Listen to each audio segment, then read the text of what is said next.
She's I actually just want that apologized for part, this and that's show. it. I I don't know want she's the other actually part. apologized for this show so many times. Of I course. caught that interview though, and in that the most recent interview that I heard, she was talking about the Hoppus episode and how, you know, in that moment she was trying to do this, that, and the other, and whatever. She goes, but she goes, if she could go back and redo it, she wouldn't have done it.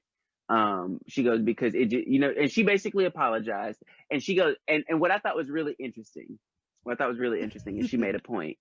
She said, you know, I've actually apologized for this before, but I have a perspective about this because when it comes to people's experiences and what we did with that show, I'm going to apologize about this every time someone tells me they were hurt by it. Yeah. And I thought that was Yeah, I can respect really, that I 100%. had a lot of respect for that. She goes, Mm-hmm. because I was wrong then, and I Yep. have to be able to say I was wrong every time someone says that they were hurt by, you know, those episodes or the things that happened because of that show.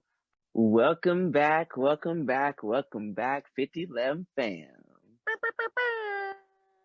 It is D and Jay here, and we're here with another set of hot takes. And for those who don't know, this is the 50 Lem Chronicles. And what do we do here? Well, we discuss everything from politics to pop culture. We represent 50 Lem voices. We detail 50 Lem experiences, and we have and continue 50 Lem conversations. So welcome back, and thank you so much for tuning in or tuning back into another episode. Your intros be so lit. They be so lit. I be saying, like, How are you? Yes, how are you doing, love? I am doing good. I'm hungry though. Oh, yes, hungry. I feel like I'm always hungry. I've eaten 2 or 3 times today already after breakfast. So yeah, I'll probably eat something else again before I go to bed tonight. I wonder why. um, but we've got a pretty cool episode for the fam today. Yes. We've actually been talking about this. I think since we first met, we've actually been talking about America's Next Top Model. Yeah. But especially since we've started working on, you know, the 50 Lem Chronicles, we've been talking about how problematic, and it's something that I think a lot more people, like kind of the social media community especially, has kind of caught on to the conversation. And I think part of it's even been because of the pandemic. People have been at home and are watching things, and it's on Hulu and it's on Netflix and it's on it ain't Amazon as lit as it used to be. You don't see it the same no more. It used to be. So in this episode, guys, we are going to be talking about just how problematic America's Next Top Model was. So again, thank you guys for tuning in. Welcome back to the 50 Lem Chronicles. All right. So America's Next Top Model. Oh, yes. Let me just say, I vividly remember watching this show growing up. And I was like a preteen-ish in that realm. And I remember watching this with my aunt. I would watch it sometimes at home, but I was at her house many days out of the week. And I would remember watching it with her, and she would it'd be a good old Kiki. My aunt would just be going in, and this is actually the Vicky's Candles aunt. This is the same. They're one and the same. So she would just be going in about these girls, and she'd be going in about the episode. And we would just have a ball just watching the show until my mom came and got me. We just have a blast.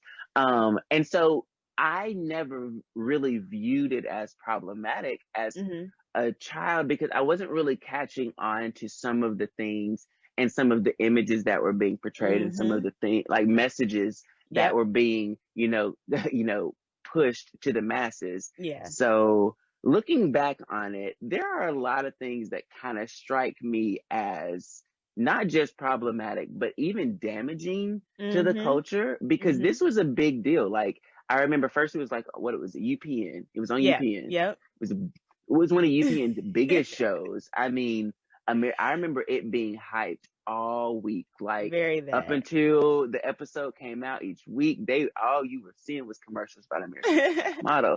So, like, looking back on it, there's so many things we can talk about, but let's hit some of the big ones that really stick out to us. Oh my goodness, where do you want to start? Because it's so much. I honestly feel like cycle 1 was one of the most problematic things. And if we had just been paying, if the world had been paying attention in cycle 1, because they were right cycle 1, out of the gate with it. they Like were right out of literally the right out of the gate gate with ridiculousness. But I think something that's also interesting to mention about this is if you go back and look at the timeline, I want to say America's Next Top Model came out like in 2003. I want to say that's when the first season aired.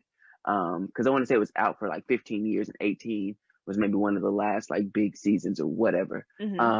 But when the show came out, this was around the time of a lot of like reality TV really starting to blow up. Yeah, because like before that, it was just like Real World, I think, and that's it. It was just like Real World, and I think like that. Survivor, maybe Big Brother. I think Big Brother was out and doing its thing somewhere. And so America's Next Top Model really ended up coming out as another version of reality TV, kind of combining with, you know, competition. And so granted, that was kind of, it was the first of its kind, because you know that's what she starts with. She says that all the time. If there's anything you know so about we would give her her credit. Let's give her credit. It absolutely was a one-of-a-kind show with one-of-a-kind prizes, and she even from that first pioneer season, a wave of shows like that. Let's give her her credit out the gate. Gotta give her her credit. Gotta give her her credit. But I'll also give her her credit with saying this was kind of the downfall of reality TV. This marked the beginning of the end, because in that first season, I don't even remember all the other judges, but I do remember Janice Dickinson and Kimora Lee was on the first one, right? And Kimora Lee. And there might have been somebody else. I think it was a photographer or something. I don't think it was Nigel Barker. I don't think he was there yet.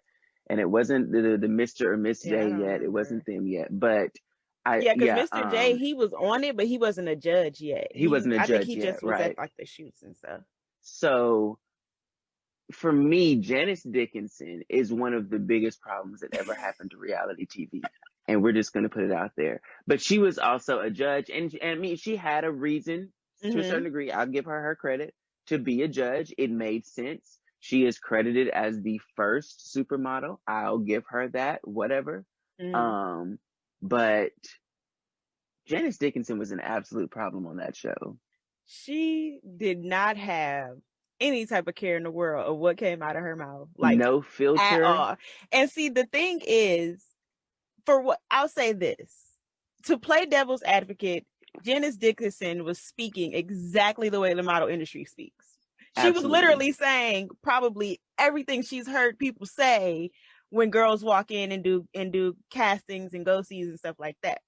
However, I think for me, the reason why Top Model is viewed so problematically, and why what Janice Dickinson was doing on the show was viewed so problematically, was not just because of her bluntness, but it was also because of the fact that the way it was brought and portrayed was like, we have this Black supermodel who, you know, broke a lot of records in her own right, and was her whole plight was like, oh, you know, I was done wrong in the industry. I'm trying to break the mold. I'm trying to shift away from what they do and create she was supposed to be anti-industry, like anti-industry. Yeah. But what she did was just be the industry.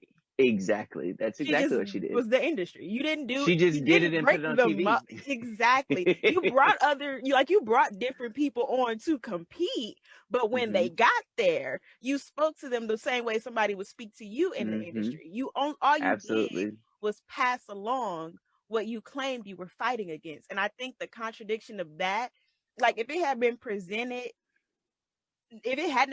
like that, I don't think people would have expected anything more out of it.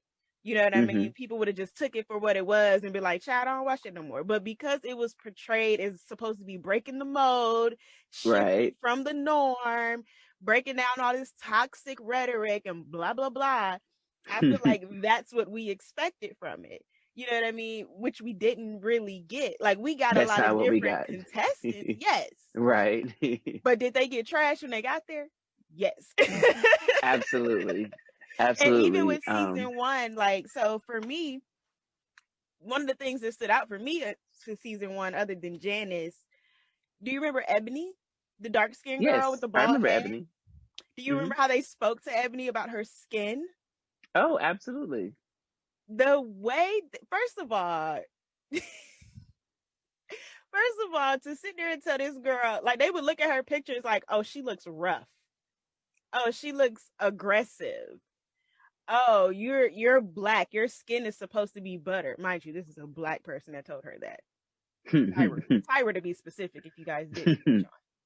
Right. You know what I mean? How do you sit there and say that you're supposed to be breaking these boundaries and da da da da, and literally you bring somebody into your competition who literally is a part of breaking that mold that you claim you want to break, and you basically talk to her the way a white casting person would speak to her.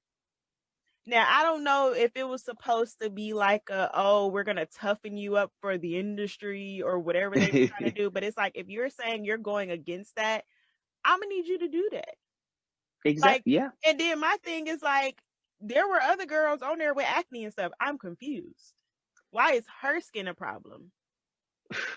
Because let me tell you, not the only one. She was not the only one. Season one, I mean, I'm not going to say and act like they were all beautiful women, but season one, I will also say, is one of the realest seasons of women that they had on the show. Because it was just, they were really picking a lot of like natural beauties and women that they met in casting. It wasn't we went and found people like they ended up doing with a lot of other seasons.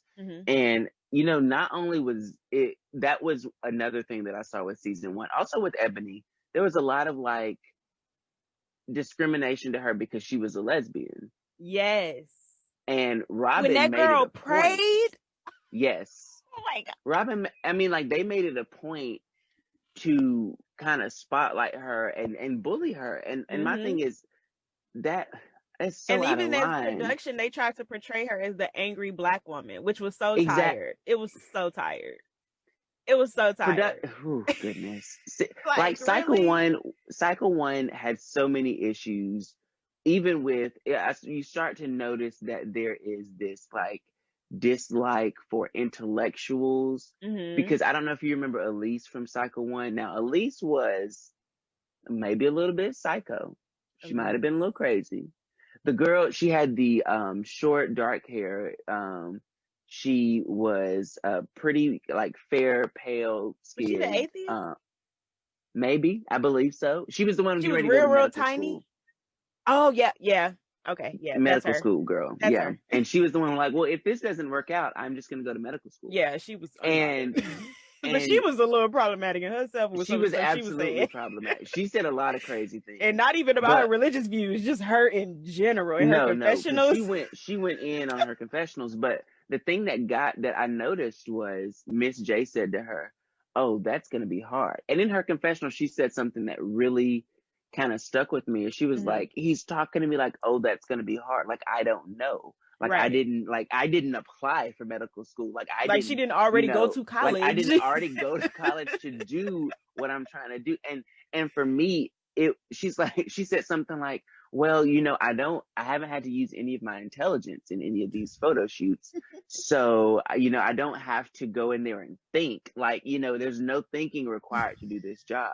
So, I'm just using medical school as like a backup. And I just thought that was real snarky and funny. But you also look at like a cycle like Cycle 19, and you notice that there is a trend when it comes to girls who were in college or who were going for some type of education, because this was a whole season where they took these girls out of school to give them a last attempt, quote unquote, at modeling. And I'm like, what is that?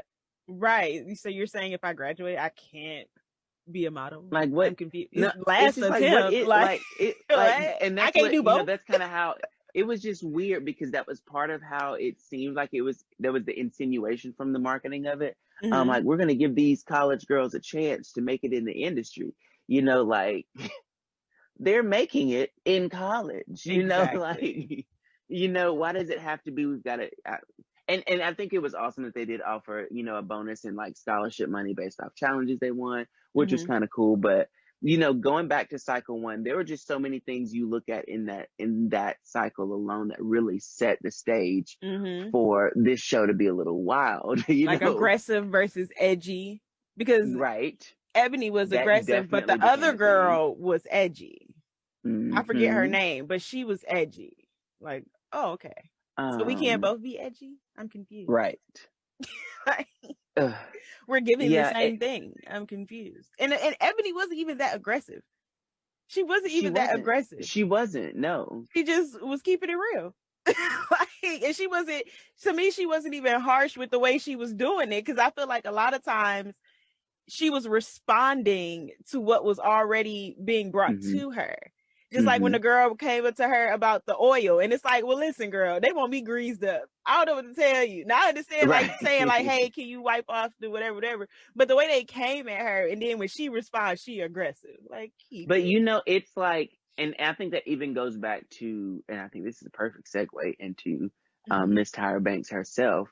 It goes back to that is part of the dynamic that is set up in a lot of America and in the world in general, and how people speak to Black women. I've noticed is that it is always, you've got to come at Black women in a certain type of way, because you got to be careful that she's going to be aggressive, she's going to pop off. And without saying too much about what I do, but I work in a management position where I deal with different people of different races, and I have to sometimes it feels a little bit like I'm babysitting at times, but I have these moments where I have to get people together, and you see a lot of differences in the language that's used to describe Black women. Yeah.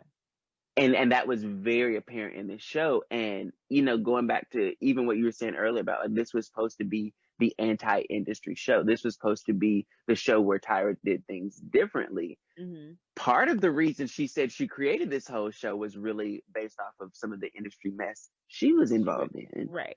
With her own feud, that huge feud that I think was really blown out of proportion. Very bad. Between Tyra and, legend Naomi Campbell. So please tell me you went back and watched this interview on the Tyra show. For those who don't know, Tyra had a talk show for a couple seasons, I want to say. And it was at the same time during this show, this is also when she retired from modeling. So that I remember watching that, which was kind of cool. Reflecting on it, I think in a previous episode, I said I'd never seen the Tyra show, but it turns out I have. I lied. I apologize. I used to watch this show when I went back and looked at it. Many moons ago, there's some things that we just kind of like forget.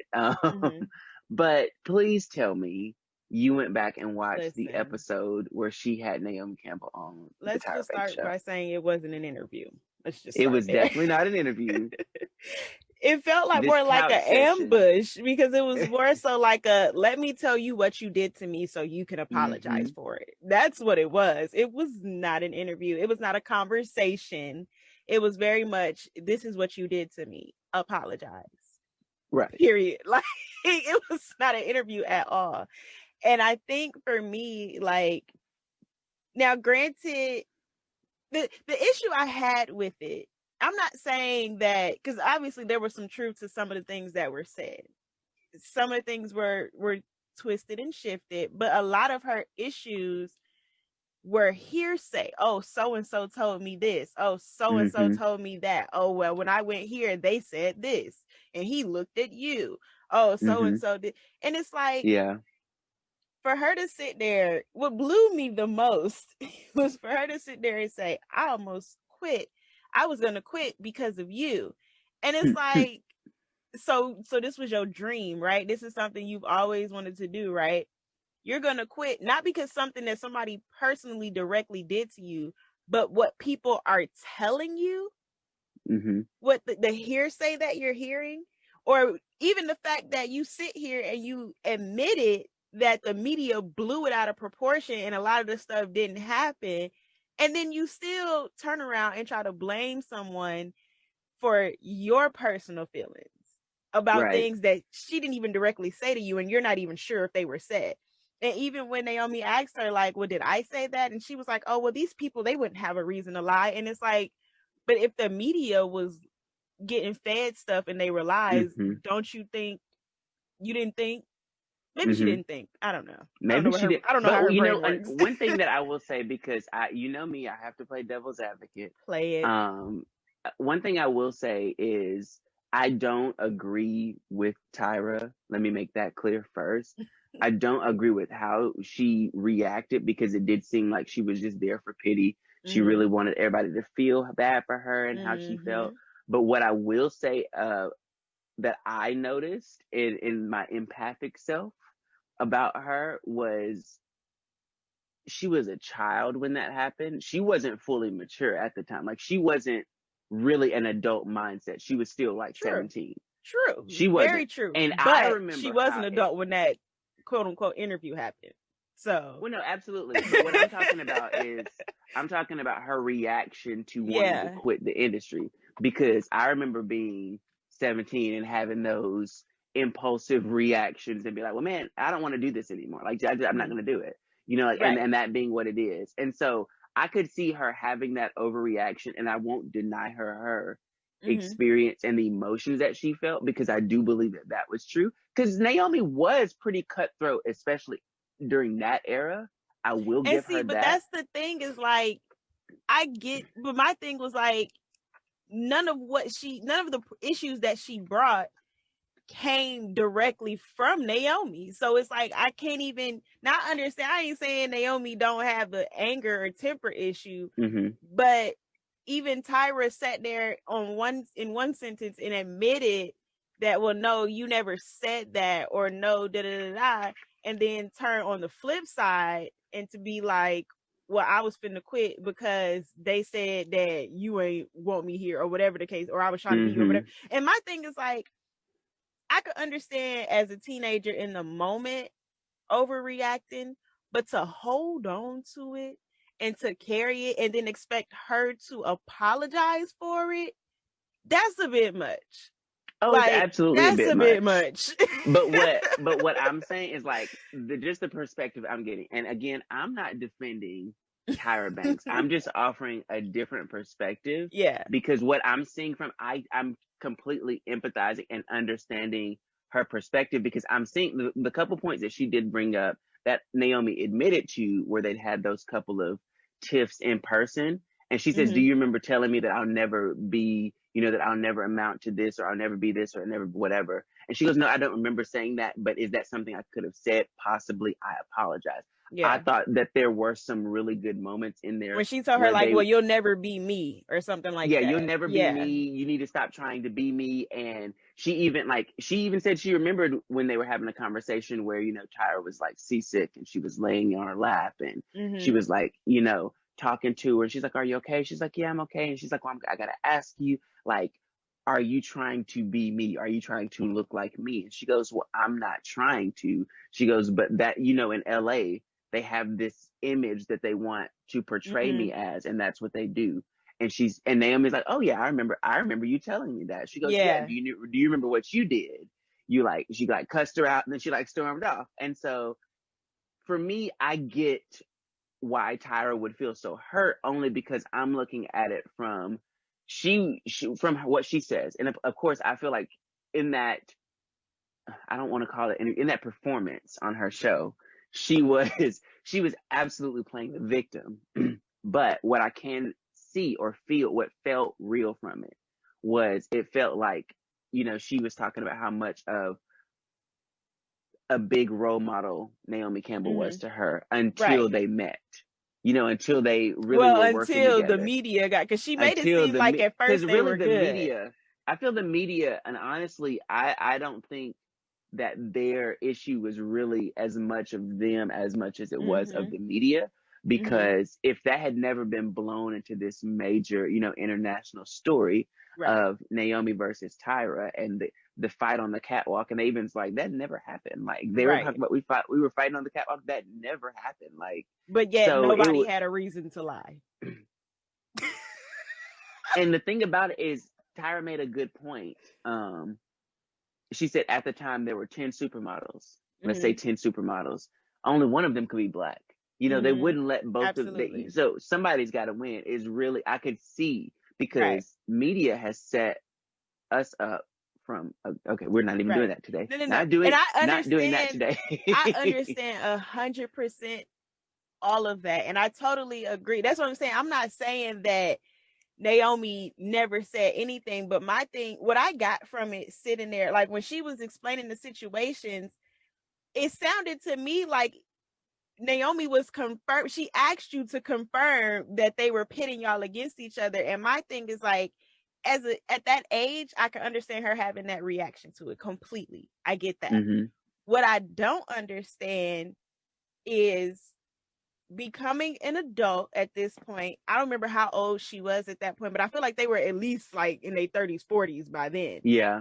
And looking back on the situation and then inviting Naomi onto the show, what would have been more of a realistic conversation to have would be them both expressing how they were pit against each other and how they both reacted to it. Because at the end of the day, just like you were being played, I was being played. They were telling me things about you just like they were telling you things about me. The only difference is I didn't run and play victim with it. I didn't say I was going to quit because of it. You know what I'm saying? And granted, that's because Naomi had a couple years in the game on her. Yeah, she already had. My thing is like, how can you not at this big age see that her reaction, just like yours, was based off of what people were telling her? You know what I mean? And then to see the media blow it out of proportion and try to pitch all against each other, and then you years later you play into it and you ride the train and you milk it. Really, she milked it, because a lot of like there were maybe like two or three instances where her and Naomi in the very beginning of her career had crossed paths, or whatever the issue was, whatever she asked her, whatever the case may be. But my thing is like, after those 2 or 3 instances, everything else you brought up was what somebody said to you or what somebody called you and told you, which is as a teenager, fine. Everybody fall for the rumors. But as an adult, to try to bring it and milk it, and you trying to ride it, and then you trying to make me apologize for it. Like, I think what really could have like helped that conversation go better is if there had been a mediator. Is if there had been a mediator, because I don't think from looking at the conversation, or looking at what was going on originally, it looked like there needed to be a third party there to help that conversation flow better, because it really just ended up being Tyra just airing out all her grievances. That's all it is. And Naomi being unbothered, being absolutely unbothered. And then too, the way Naomi was like, well, for me, like, I wouldn't quit something that I dreamed of for something. Like, it's too big of a difference. Like, I would never. She's like, I didn't take that serious.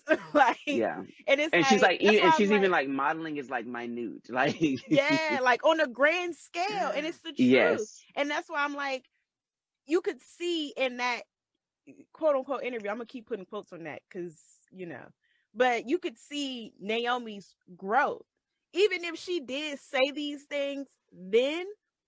Some of the stuff she sat there and apologized to you for that she didn't even remember. But she was humble enough to be like, hey, if I made you feel that way, I apologize. Now, I will say that it did take her a commercial break to finally just be like, look, I just want to say that whatever you experienced that came from me, I can be honest enough to say I apologize for that. Because at first, I probably saw where it was going. At first, she was just like, well, that was, how long did you say? 14 years ago? Like, that was 14 years ago.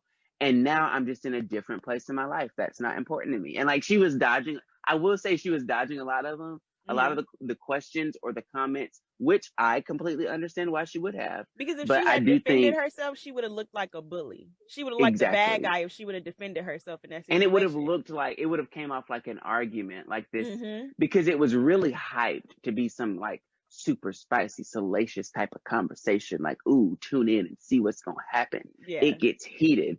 It did not. She used her for ratings. That's what happened. That's what happened. But honestly, they used each other because she, Naomi was having her American fragrance come out. So it was perfectly timed. It was perfect advertising for both of them. But I think burying the hatchet and tying it back into America's Next Top Model, you know, knowing what she had gone through and how she had really felt, you know, like the victim who'd gone through this experience where she'd been bullied and she wanted to quit. And for a moment she did leave, and she should have set up a structure and set up a safer space for the girls that would eventually become, you know, because her she girls, as she basically calls did to them. those girls what she says Naomi did to her. She was their Naomi. Right. Because they all came into it looking up to her, and she was their idol. And they was like, oh my God, Tyra picked me. Like, they were expecting her to scoop them up and love on. She gave them none of that. At least off camera. She gave it to them on camera. Right. She gave I'm them speaking some on, of that I'm not talking about what I'm not talking about the publicity stuff. I'm talking about what actually happened. And like, even some of the girls that won, like, and shout out to Oliver Twix for getting all these girls and getting these live interviews and asking the questions that we really want to hear. Because I love that he's coming from like an unbiased perspective, and he's literally just asking what we all want to know. But a lot of those, even the girls that have won, they talk about how like once they won, they was kind of just thrown by the wayside. Like, unless you were like a favorite or like somebody that she was, you know, because the girl Tiana was saying like, there were certain girls who didn't even win that like Tyra would call in favors for and stuff like that. Tiana was like, when she won, for one, she got none of that love. She was like, even when she did, she had to do like some like press junket or something like that with Tyra right after she won. And she was like behind, like backstage, Tyra said nothing to her. And like literally like just kind of walked right past her. And then she was like, when she got on stage, she's like, oh, my baby, and da da da da. So that's why I say not the public, but like what actually, because a lot of what they feel actually occurred kind of contradicts what we saw. And then people always ask like, why these girls win and then we never see them again, and now we're hearing why. Right. So what we're gonna do is we're gonna take a super quick break, and we're gonna come right back, and we're gonna continue this conversation about the problematic America's Next Top Model.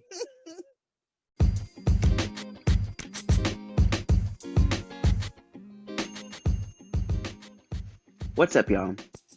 Before we continue, I gotta tell y'all about Anchor. It's the easiest way to make a podcast. Let me explain. It's free. The creation tools allow you to record and edit your podcast right from your phone or computer. Anchor also distributes your podcast for you, so Spotify, Apple Podcasts, and many more platforms have access to it. And guess what? You can make money from your podcast with no minimum listenership. It's the one-stop shop for podcasts. So what are you waiting for? Download the free Anchor app or go to anchor.fm to get started today. Now let's get back to these hot takes.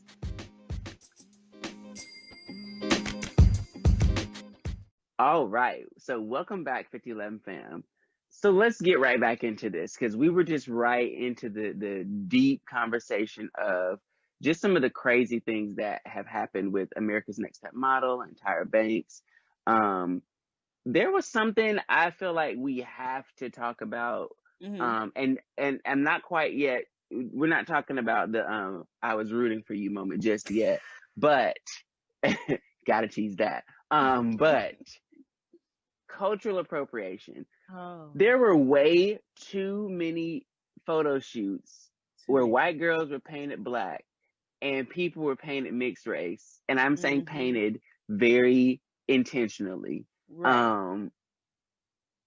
I don't know how that went on as long as it did, because that was right there. That was mass black facing. I mean, like, we were really talking about legitimate on TV. Legitimate cultural appropriation in black cultural appropriation. I mean, I was watching Cycle, what was that, 19, and they're in Jamaica, and for one of the shoots, all of the girls, from the whitest to the blackest, all of them have dreads, or they have locks in their hair. And I'm like, okay, I mean, I get it. Jamaica, locks. Ooh, beautiful connection. But that's not, come on It's now. cultural I'm appropriation. over it. Let's I'm be clear. over it.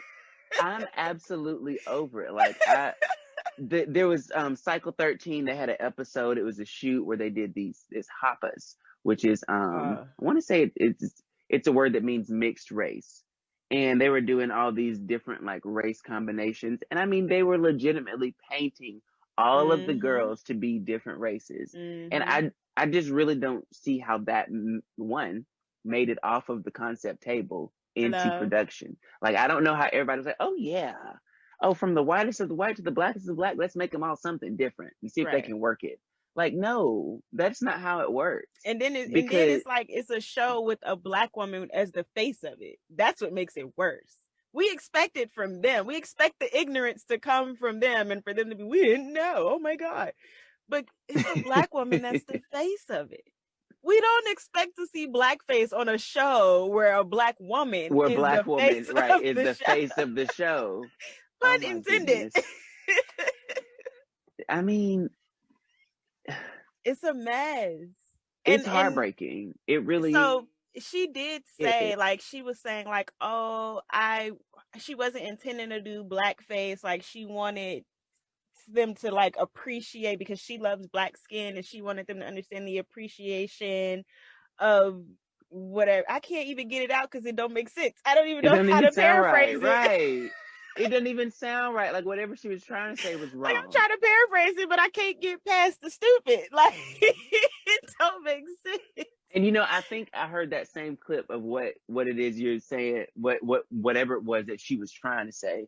I remember hearing that clip and I was like, but that doesn't forgive it, and that doesn't make sense. Like you can appreciate a culture and not paint yourself to look like them. Absolutely.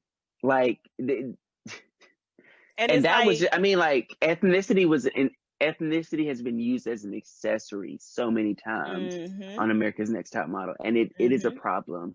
Like it's a problem for them to not only do that and to think it's okay, but then like we wonder why you've got these white college students who are doing blackface.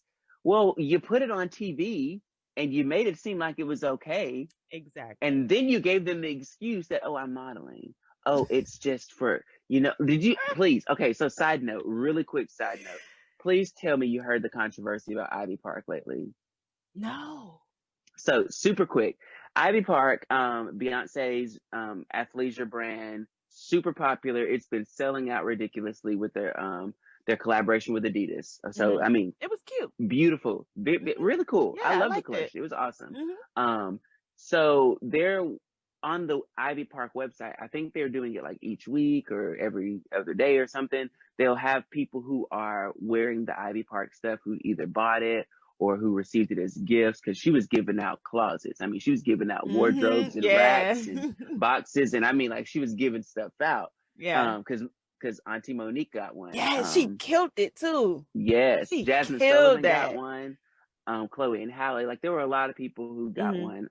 I want to say, was it Kerry Washington? I saw do another one too. It was. I mean, it was a bunch of them. But there was these couple of girls that were just recently put, and the hashtag is We Are Ivy Park. You guys can go out and look it up and see. It's still out there because they have not taken the picture down. But there were these two girls who are in a shot together, and they've got like braids, and they're looking super like racially ambiguous, and you can't really tell. If you look at it at first glance, you think that they're probably some type of maybe they're Latinas, maybe they are mixed, like you can't really place exactly what their race is. These are German white girls who are using makeup and lighting and hair extensions to appropriate cultures that are not theirs. Wow. And it's kind of what they're known for. I can't even remember the girls' names, and I'm not even going to try because I'm not going to say it. It's like saying Beetlejuice 3 times in the mirror. Like we're not doing it. But that was the little controversy with Ivy Park.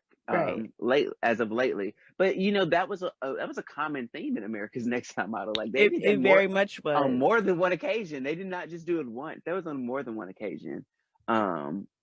And again, it wouldn't be so bad if it was from the people we expect it from, but for it to be the face. And then it's like, it's a big deal already. First of all, you're Tyra. Okay, legendary. I'm not gonna take that. We can't take that away from her. She's a legend. She done broke records, a lot of them. It's Tyra Banks, the face of the first reality show of its kind, because that's been drilled into our skull at this point. And for that to happen, for one of us to finally get an opportunity like that, and where we can see ourselves, and I think a lot of young Black kids, and even because we watched it all the time, because Brittany used to model back then, and she's probably gonna hate this episode. Sorry, she's gonna hate this episode. Yes, Brittany. But me, my mom, and my sister used to watch it all the time, and it's like, when I was a kid, I didn't pick up on it because I was so young at that time that I wasn't even really fully aware of like the social innuendos that were going on. Absolutely. And it's like, you look at, like even like Ebony was saying after her season, she had girls coming up to her like, oh, my skin is rough too. Like, oh, and it's like, that's not what we're supposed to be bringing. And it's like, you are basically the face of the Black community as well in the modeling industry at this point, because this is your show and you're the first, and it's the first of its kind, and you're breaking boundaries and all of this. And I think I think people are more so hurt by it because it was a letdown. And it's like, now that we're all adults, I think a lot of people went back like, oh yeah, Top Model used to be my show, let me go binge watch it. And now that we're socially aware, we're like, wait, hey, I don't remember this. I don't remember them saying that. Like, I was watching Cycle 20 in preparation, because we've actually been preparing for this episode for a minute. It takes a lot of research to go through a show that has 23 seasons. So and we didn't even touch all of them. So I was watching Cycle 20, and that was the cycle where they introduced guys. And it was also a social media heavy cycle. And there was a moment in it, and Cycle 20 had to have been 20, maybe 2017, 2016, something like that, in that range. Not long ago is the point, right? And so there was a guy, it was a gay guy, and it was an episode where they had the roles reversed. So the guys and the girls were doing a picture together in pairs, but the girl was photographing, or no, it was like a little video, a little commercial type thing. The girl was recording as a guy, and the guy was recording as a girl, and they all had these little archetypes, like, oh, the business couple, like the emo couple, whatever. Well, the guy was walking, and they used the T-word slur to describe him. They're like, hey, you don't want to look like a blank. And I heard that on the good old Netflix, and I was like, whoa, that aired? Like, because did you have your subtitles on TV? No, I did not, and I should have. Actually, no, I did have my subtitles on. I always have my subtitles on. Did you read it? Yes. But I mean, like, I was shook because I was like, no. What? And they let it air. And that wasn't the only slur that made it out. Like, that there were so many things that they let air. I mean, I don't know. We were talking about this earlier, off air. We were talking about the fact that they used a lot of people's like personal tragedy and heartbreak and pain and suffering as entertainment, and even putting them in dangerous situations. Like, what reason do these women have to be in 9-inch heels? What reason? I'm trying to figure out. Oh, Danielle. Or how they shame them for not wanting to pose nude. Or not wanting to pose nude. Their idols said that she would never pose nude. Ever. She goes, I would do a semi-nude. Never. But I would never. And I think it was just ridiculous because they did put a lot of pressure on them. Even like if you look at a lot of the makeovers, there were things that some of the girls didn't feel comfortable with, so they were shamed, or like, we're gonna do this. This is your pride and joy. We're just gonna cut it off, And I get hair is hair, Some of those makeovers were trash, but some of them were trash, and there were even, I noticed more than a couple moments where they took Black women who might have had their natural hair out or who might have had a more ethnic, natural Black appearance and gave them a sew-in. And I was Gave just them the like, quote come on, all unquote right. Naomi, as they were calling it. Right, the Naomi. And I was just like, come on now. Like, there is more than just when you were seeing Eurocentric the standards. makeovers, Like, did you notice the Black guy that would pop up every now and then only on the Black girls' hairs? Did you notice him? so I actually saw on one season, I saw 2 Black women because the girl had braids and they were taking her braids out. I actually haven't noticed him, but I'm sure if I went back and watched some of the other seasons, I would notice him. So a little T here.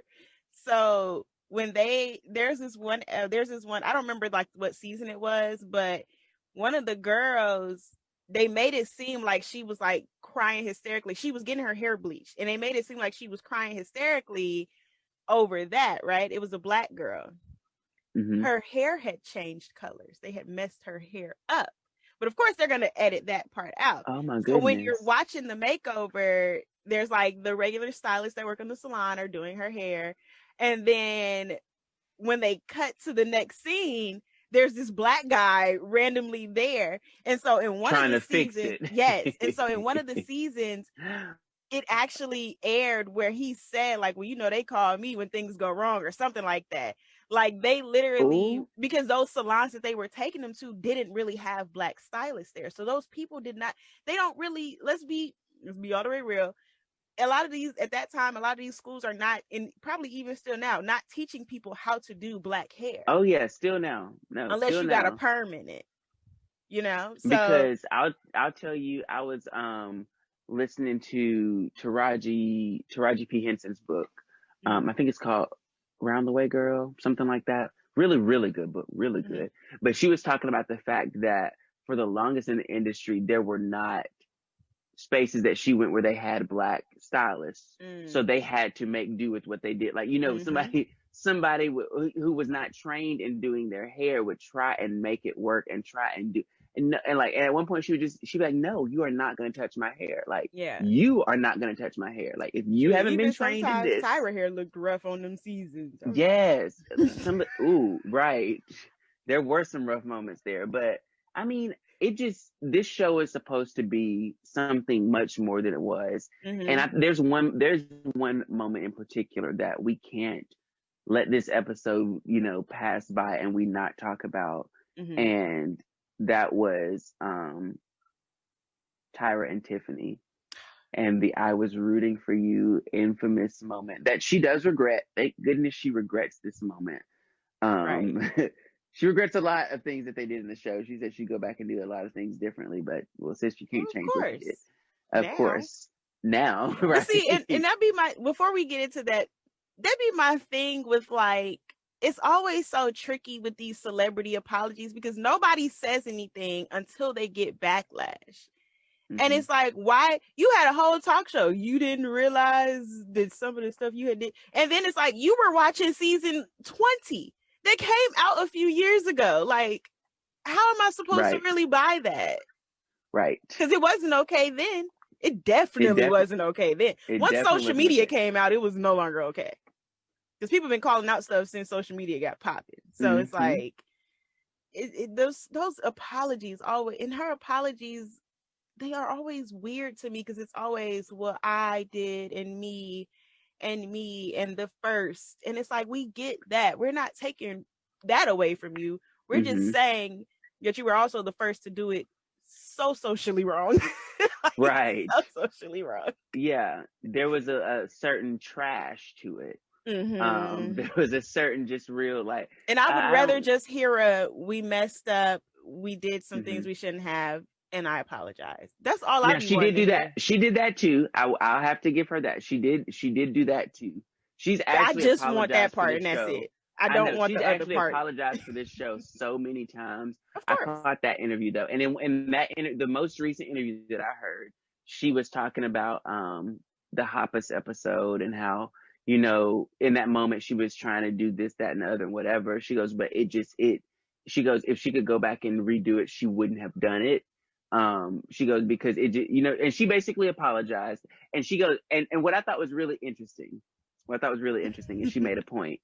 She said, I've actually apologized for this before, but I have a perspective about this, because when it comes to people's experiences and what we did with that show, I'm going to apologize about this every time someone tells me they were hurt by it. Yeah. And I thought that was I can really, respect that 100%. I had a lot of respect for that. She goes, because I was wrong then, and I have to be able to say I was wrong every time someone says that they were hurt by, those episodes or the things that happened because of that show. I will always apologize for it, because there were things that I did wrong. And so I had a lot of respect for her in that sense. Right. Yeah, I can definitely respect knowing that. that she's apologized, and we can, give and her... she's probably she's like up there now. She's probably definitely a lot wiser. She's probably grown a lot now. And I'm sure now that people are pointing out a lot of things, I'm sure for sure that she definitely would not do it the same way. So I definitely don't want to take that away from her, but it doesn't negate what happened. You know what I mean? And how it consistently happened. Because it wasn't like a one-off. Cool hoppers, but what about the other one? You know what I'm saying? So, Tiffany. Oh, my baby. So, for anyone who's ever seen America's Next Top Model, you're going to know exactly what we're talking about. But to give you the Cliff Notes version, Tiffany was on, and I don't even remember what cycle this was. Was this cycle 5 or something? Tiffany was on that cycle, and this was actually the episode when she was eliminated. And Tiffany's being eliminated, and she had become like a fan favorite. A lot of people liked her, but she did, she had a really rough episode that episode. And in getting eliminated, she and the other girl, the 2 girls who were in the bottom 2, were both eliminated that night. Yeah. And the other girl just kind of has like this little breakdown, and Tiffany just looks the most unbothered. She's just looking. I don't even think it was unbothered. I think she was. It came to me across like she was trying to console the other girl, like, "Girl, don't cry for me," like that type of thing. Yeah, it was that. But it was that she didn't give a super emotional reaction that Tyra wanted. For the cameras. It wasn't no tears involved. She didn't give this big like pour over and keel over and cry and be in fetal position.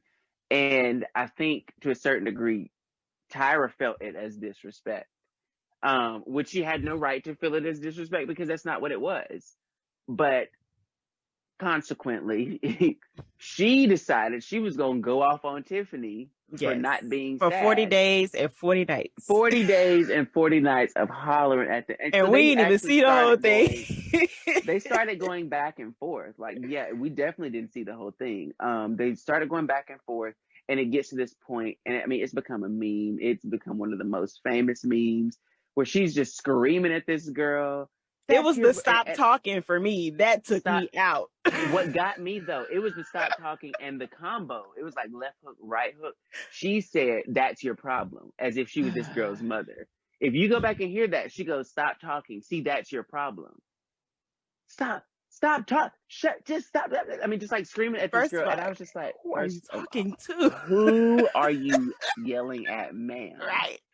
Lady, I will snatch you down from that podium.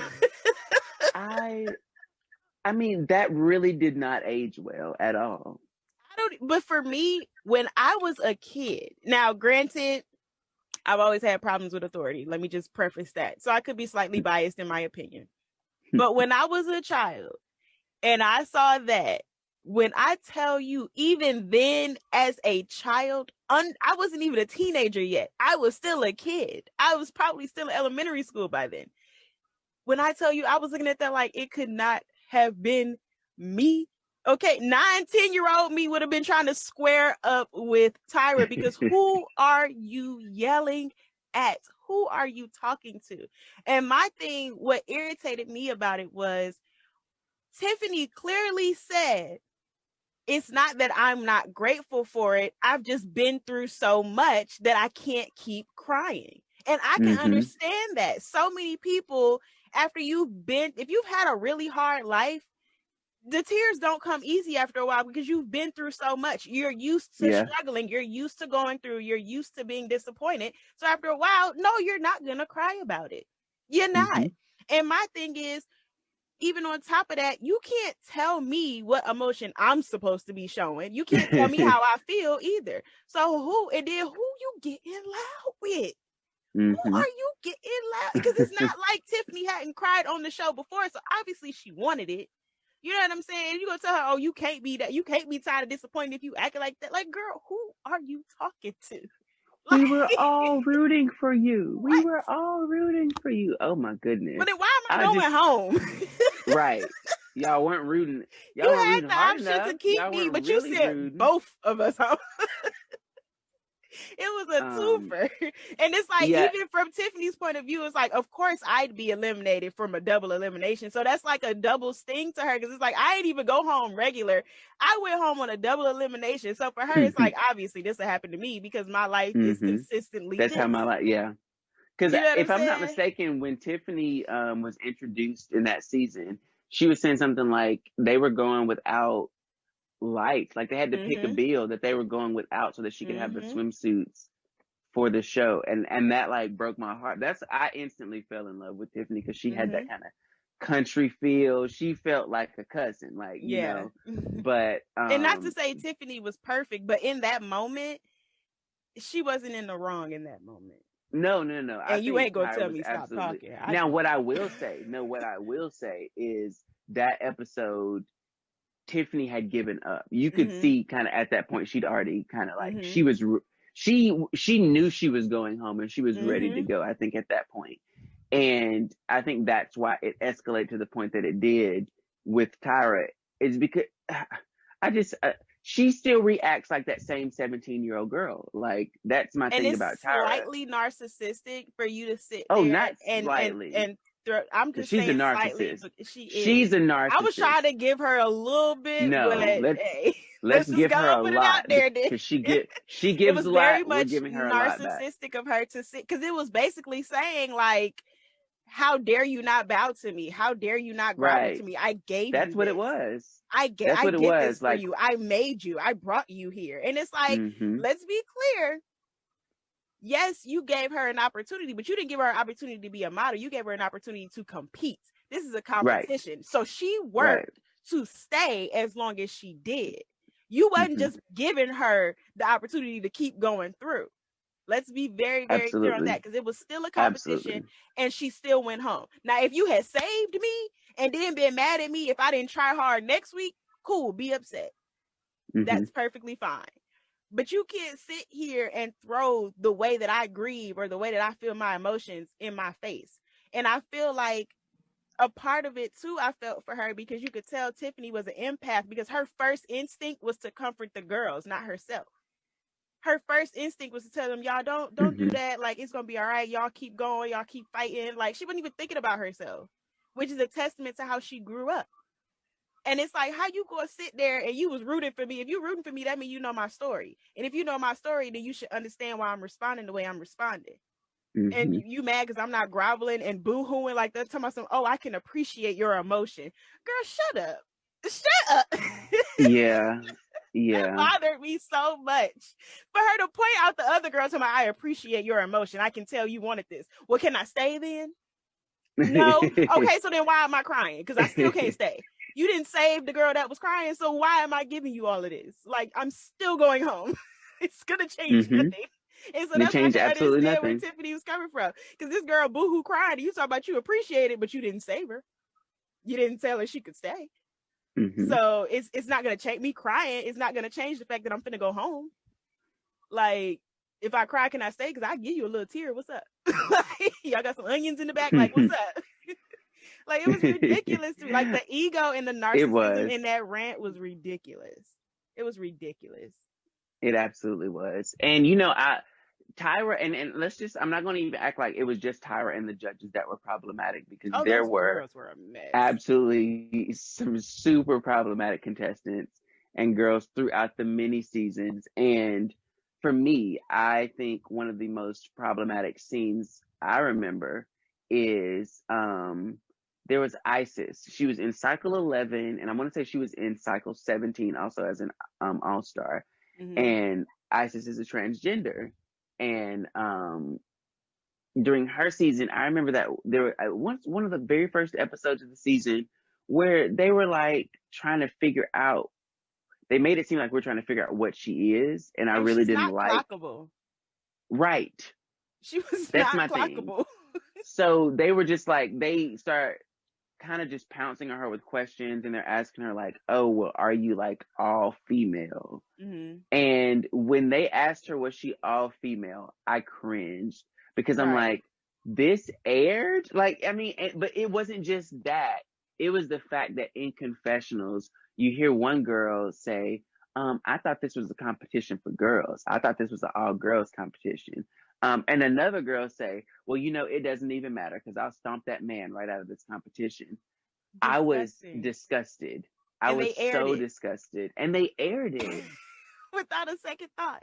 Put that out there. Like, without a second thought. What we thought was going to be this show that really emphasized natural beauty and emphasized and again was anti-industry. Even thinking about Danielle, Cycle 6 winner. I loved me some Danielle. I loved her from the beginning of that season all the way through. Like, she was my favorite. I was so happy when she won.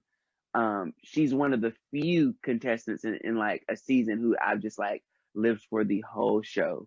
And she came through season 6 with this gorgeous gap. I mean, I loved the gap. I thought it was a signature. I thought it was a trademark. I'm like, it's gonna set her off just right. And they pressured this girl to close her gap. Not only pressured, insulted her into doing. They bullied her into doing it. They bullied her into doing it. She said, "I don't feel comfortable doing that. I don't want to do that." And Tyra's response, "Well, you're not going to get booked. Nobody's going to want to see that. When we see a picture, that's all we're going to see is your gap." And I'm like, "Wait, aren't you?" Did you hear Miss J's response? We're talking about Pretty Ugly, though. Yeah, Miss J. Do you remember Miss J's response? I don't remember. Miss J was like, well, I guess she's just gonna leave a gap wide open for the next girl to step in. And I was like, oh my gosh, really? I'm like, that's awful. And they literally pressed her. They pressured her until she closed. Now, she didn't close her gap all the way, which I was thankful that she didn't close it all the way. But the fact that she closed it like over halfway, I was like, really? Like, the fact that there was the fact that they didn't ask Lisa to close her gap. Nobody asked her. Nobody told her she wouldn't get booked. And I think that goes to the Black girls needing to be perfect. Or in season 19, there's a girl. Her name is Leela. They call her gap high fashion. They say, "Oh, work that gap. Oh, just do the relaxed lip thing. Let the gap show." Like, they make it a focal point. She was actually a comeback where she got eliminated, and then social media voted her back in because of her gap. Like, she was very high fashion, and everybody loved Danny's gap. Everybody loved Danny's gap. That's why she won. I mean, I honestly, she was a beautiful girl who had this signature and was able to work her natural features. Like, for me, I think that's what was beautiful about it. How you gonna tell me I'm not bookable, but I made it this far? Come on now. You saw something, didn't you? You booked me, didn't you? You know, and went on to continue to work. Hello. And while we're on the topic of Danielle, we talked a little bit about those 9-inch heels, but that wasn't the only time they put models in danger. Like, they had the girls walking with the pendulum. Do you remember the pendulum going like across the runway, knocked the girl off? Then you had, it was kind of funny. It was kind of, you had the conveyor belt runway. Where the girls were getting all types of just like about to break their ankles and necks. But one thing that I'll never forget is I loved Carrie D. I don't remember what cycle that was. That might have been like cycle 5, or I don't know. I think I'm calling everything cycle 5 just because I can't remember what cycle it was. Cycle 7. Fine. We'll call it cycle 7. But Carrie D, I liked her in her season. She was pretty dope. But do you remember the episode when they were in the icy cold water and they were posing in like the gowns and they had the hair all spread out? And so they did these photos in pairs. And I want to say it might have been like final 6 or 4, something like that. It was getting close to the end of the show. And she was so cold. You could visibly tell she was cold. Mm-hmm. She was literally shaking. Her teeth Mm-hmm. were chattering. And they were basically telling her, like, oh, you've got to stop chattering your teeth to get a pretty photo. You've got to sit still. You got to sit And it's still. like, who can control their teeth work chattering? On your face. Have you ever? They're like, focus, tighten your face, Carrie D. This girl was going into hypothermic shock. Like, when they pulled her, and then they're going to shame her and say, you've got to listen to your body. You've got to tell us. We've got to know. What do you mean? The teeth chattering didn't exactly. Like, that wasn't a giveaway for know. you. The fact that you can see her teeth chattering and we're watching it, and this is airing, and y'all did not do better by her. It just, I mean, it was tragedy for entertainment, throwing these women in dangerous situations for entertainment. Speaking of do better by her, I would be remiss as a woman if I did not bring up the way they made Kenya sit there in that photo shoot and be sexually harassed by a male model and tell her to work through it and get the picture. And he was literally like grinding on her, groping her, making little comments. Like moaning. He was moaning at her. And the fact that she sat there and told him, like, yo, like, I'm not comfortable. He is doing too much. Don't like it. No. And then the other girls, if you want to be a model, you're just going to have to. No. And I hate that they perpetuated that if you want to be a model, you just got to take it. Mm-hmm. Because women being sexually harassed is the norm. That's just something you just got to take. The fact that nobody addressed him, the fact that nobody removed him from that photo so problematic. Shoot, nobody made sure that she felt safe. Nobody thought it was necessary to make sure that she felt safe. That was ridiculous to me. Because what if something, God forbid, she's in another country? What if something would have happened to her? Y'all in his territory. This is his home. Who knows what could have happened? You know what I'm saying? Anything could have happened to her, and y'all sitting up here telling her to get the picture and work through it. What? But they never did right by Kenya anyway, because Kenya was, now this cycle, I remember she was on cycle 4. Kenya was, at one point she gained some weight during the season, and they were like fat shaming her. And then like they were just really bringing attention to her weight gain. And not only did they just subtly bring attention to her weight gain, they just made it more obvious.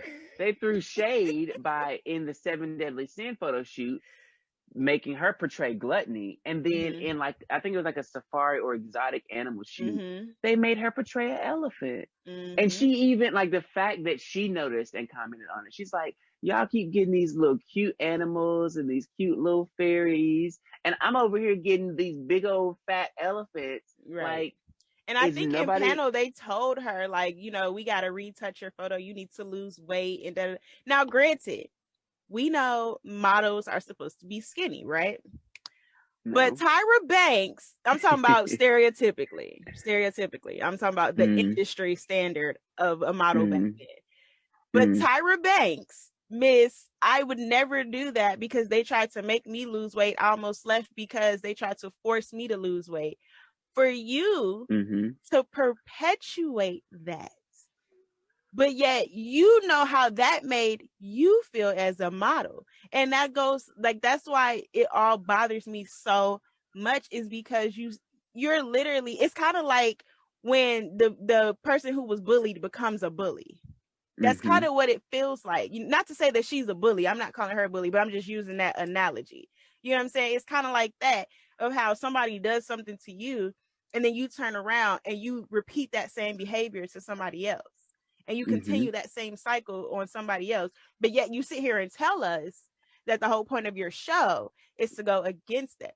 Just don't market it to me that way, and I wouldn't expect it. And I think that's my biggest issue. Hurt people. Yeah. Hurt people. And you can tell in a lot of situations, not even just with her, but, I know what I was actually going to say. To the point of skinny models, something that I don't think a lot of people know is originally models were not skinny.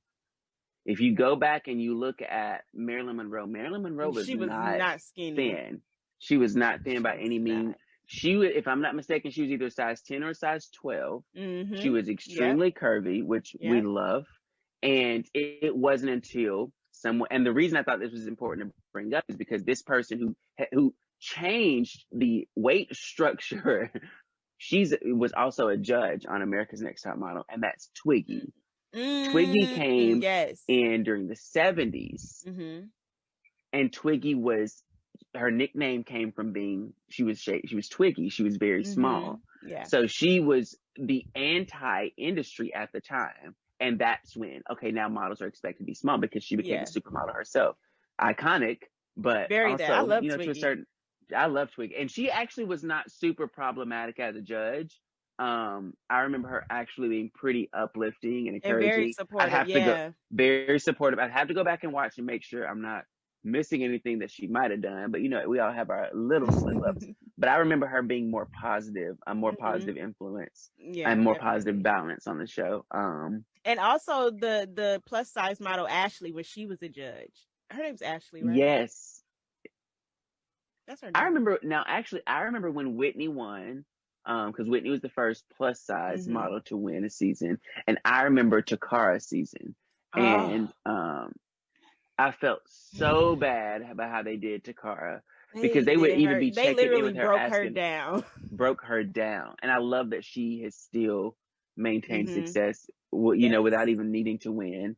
Of course, I've got to say that one of my favorite winners, besides Danielle, I did not like her as much on the show. I like her more after the show, and that was Eva. I loved how she photographed. But she was a mess in that house. She was a little bit of a mean girl. She was a hot mess. So there were some good moments from the show for sure. It was definitely, one of a kind. Definitely entertaining. Definitely entertainment. Definitely iconic, and helping set kind of the new standard for what would become the new wave of reality TV. So, after this came like the Flavor of Loves, the Rock of Loves, which one day we really should talk about kind of where reality TV came from, especially what VH1 did to reality TV, child. VH1 and MTV. Did you notice how, like, once reality TV hit, none of the music networks played music videos anymore? Exactly. Except they only did it in the morning. It never became a primetime thing anymore. It used to be, you turn on, like, that was the whole point of going to the channel. You could always catch a music video, see what was on. Music, television. No more. Like, yeah. No more. Reality TV definitely shook the industry. It really did. And I think we covered a lot of the problems from America's We'd be here all night model. trying to cover all. We'd be right, because we didn't even get into ableism. We didn't even get into some of the other things that were apparent in the show. But were there any final takeaways you had on the topic of America's Next Top Problematic Queen? And I did just want to throw in, there was like a running theme amongst the girls where, like, they knew, if you want to work, don't win, just get in like the top 3. That was like a thing amongst, after a while, that became like something that they all kind of knew, like, if you want to work, don't win.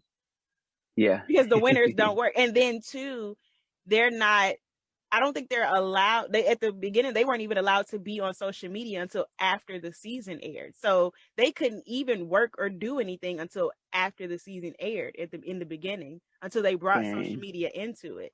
So imagine you get your prize, which is they're gonna take the taxes, so you probably get like half the prize. Right. You can't work the entire time. You can't be on social media the entire time. You can't network. You can't talk. So you can't build up a following or none of that the entire time.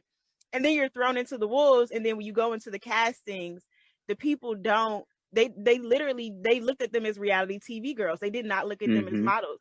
Every girl that said that they worked after that had to literally rebrand themselves. They couldn't go in as a top model girl because they wouldn't get booked. Yeah, because essentially they were actresses. Essentially, that's how they were viewed. But yeah, wow. That's all I have. So okay, let's see. I'm gonna. So would you say that if I were to give you a little America's Next Top Model challenge, do you feel up to one? Okay. He said, okay. So let's see if you can name 5 winners of America's Next Top Model. Danny. Tiana. Um, Eva. Mm-hmm. You notice the theme Eva. here? Yes. Think of nobody. I think the first girl's name was Adrian or something like that. Adrian. Yeah, Okay, Adrian. boom. Um, Celicia. who? Celicia. The girl who looked like Tyra. They were calling her baby Tyra her whole season. You don't remember Celicia? Hey, Celicia girl.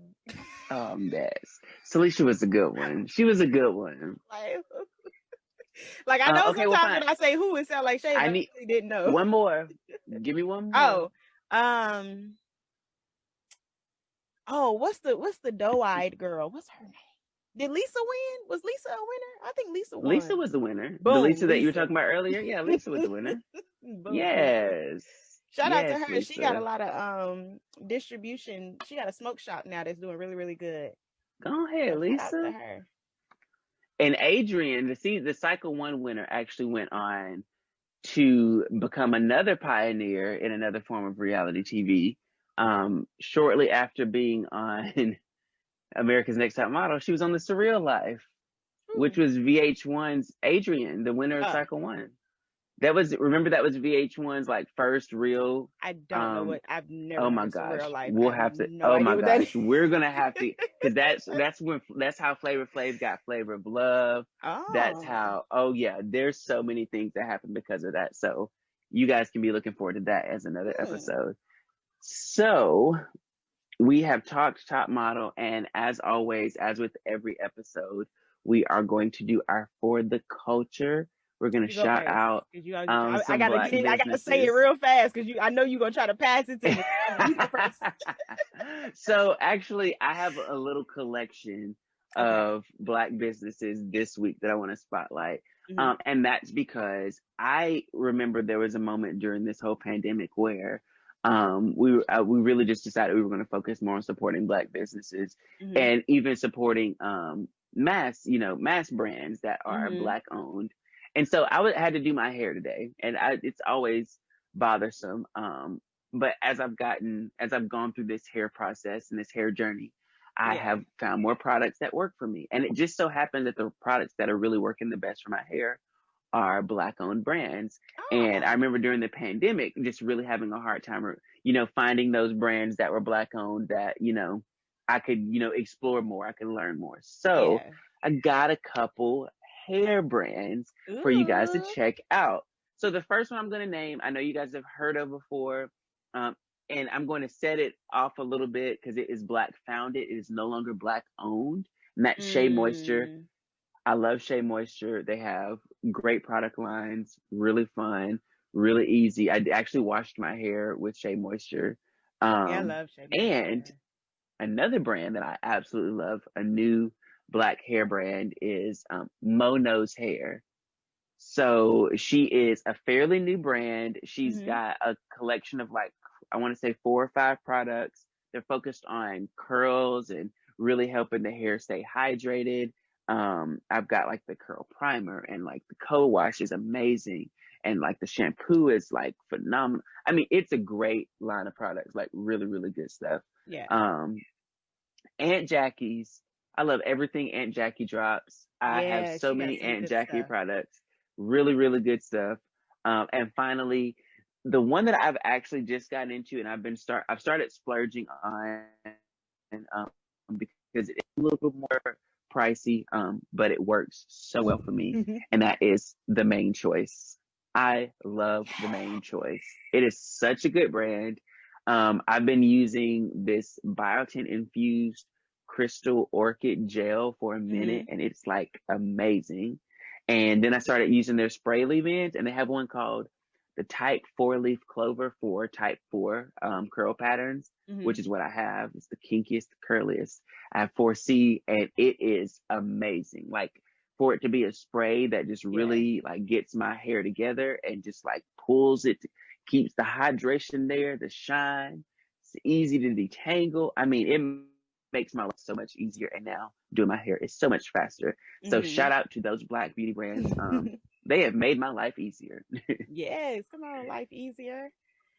Okay, so what I want to shout out is actually, so my cousin Ebony She is a super dope hairstylist. She's always been like good at doing hair and stuff. She's always like slayed it.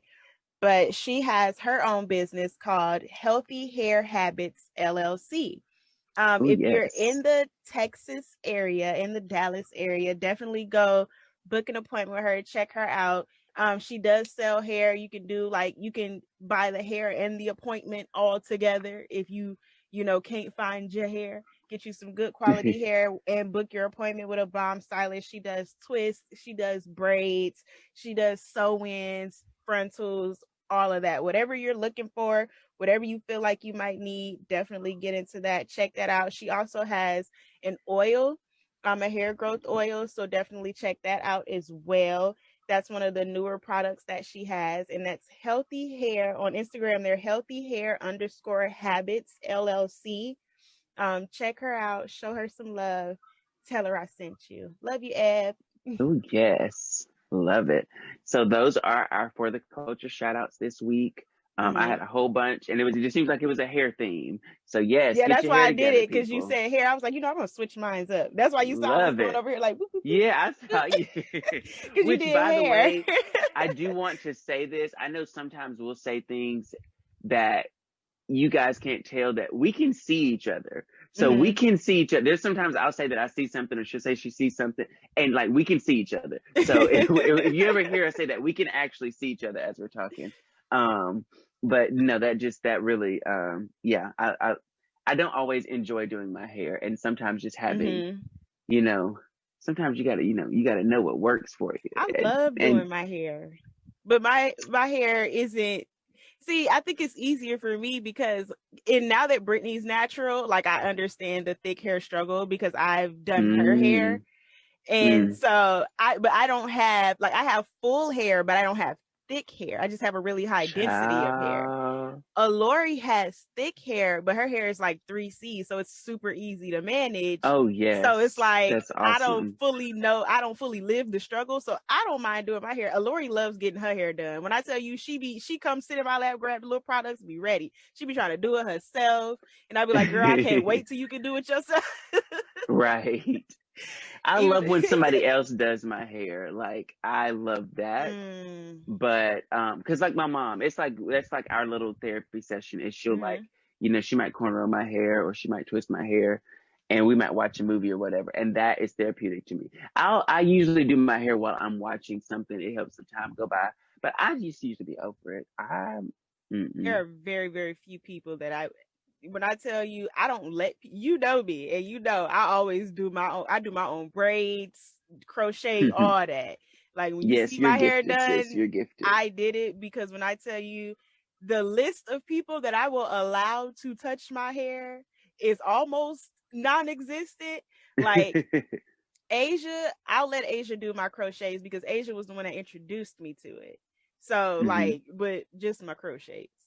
And then like my cousin Derek, he has his own salon and he's dope at what he does. I'll let him do my hair.